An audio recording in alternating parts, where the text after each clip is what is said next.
করতাম, আজকে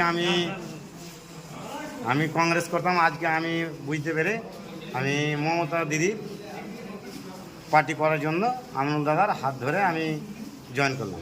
বাড়ি কোথায় আপনার? আমার বাড়ি নতুন জালাদিপুর। যোগদান কেন করলেন? উন্নয়ন দেখে আমি ইসলামের উন্নয়ন দেখে উন্নয়ন কোথায় কোথায় বাড়ি কোথায়? নতুন জেলা থেকে কোন দল করতেন? কংগ্রেস।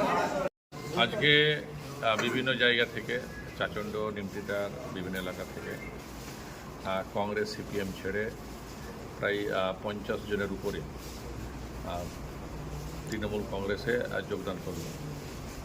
আমাদের মোবারক সাহেব, আমাদের চাচণ্ড গ্রাম পঞ্চায়েত সদস্য, আমাদের প্রধান গোলাম হোসেন, আমাদের সাধারণ সম্পাদক জাকির হোসেন, আমাদের আবির হোসেন এবং যুব সভাপতি আসিফ ইকবালের উপস্থিতিতে আমাদের গ্রাম পঞ্চায়েত সদস্য নজিবুল্লাহ সাহেব সকলের উপস্থিতিতেই আজকে এই যোগদান সভা সম্পন্ন হল। আমি ধন্যবাদ অভিনন্দন জানাবো যে আজকে তারা বিভিন্ন রাজনৈতিক দল থেকে কংগ্রেস সিপিএম ছেড়ে বিজেপি ছেড়ে তৃণমূল কংগ্রেসে আজকে যোগদান করলো এবং মমতা ব্যানার্জির হাতকে শক্তিশালী করল।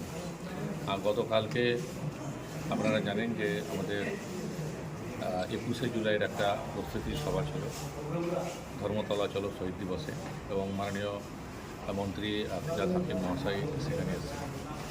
এবং গতকালকে যে মানুষের উপচে পড়া ভিড়, সেই উপচে পড়া ভিড় দেখে তারা কিন্তু অনুপ্রাণিত হয়েছে যে বিজেপিকে আগামী দিনে বাংলা ছাড়া করতে হবে। মানুষের উন্নয়ন, মানুষকে বেঁচে থাকার যে লড়াই, সেটা কিন্তু বিজেপির বিরুদ্ধে একমাত্র লড়াই করছেন বাংলার মুখ্যমন্ত্রী মমতা বন্দ্যোপাধ্যায় এবং তার সেনাপতি অভিষেক বন্দ্যোপাধ্যায়ের নেতৃত্বে। আজকে সেই কারণে তারা তৃণমূল কংগ্রেসের হাতকে শক্তিশালী করার জন্য বিজেপির বিরুদ্ধে মমতা ব্যানার্জির যে লড়াই, সেটাকে শক্তিশালী করার জন্য, এবং কংগ্রেস সিপিএম যে এখানে ভোট কাটুয়া, অর্থাৎ কংগ্রেস সিপিএমের সঙ্গে যুক্ত থাকা মানে আগামী দিনে বিজেপিকে শক্তিশালী করা, তারা এই অনুধাবন করতে পেরেছে বলে আজকে কিন্তু গতকালকের পর তারা বুঝতে পেরেছে। তারা সেই অনুপ্রেরণায় অনুপ্রাণিত হয়ে আজকে তৃণমূল কংগ্রেসে যোগদান করেছে।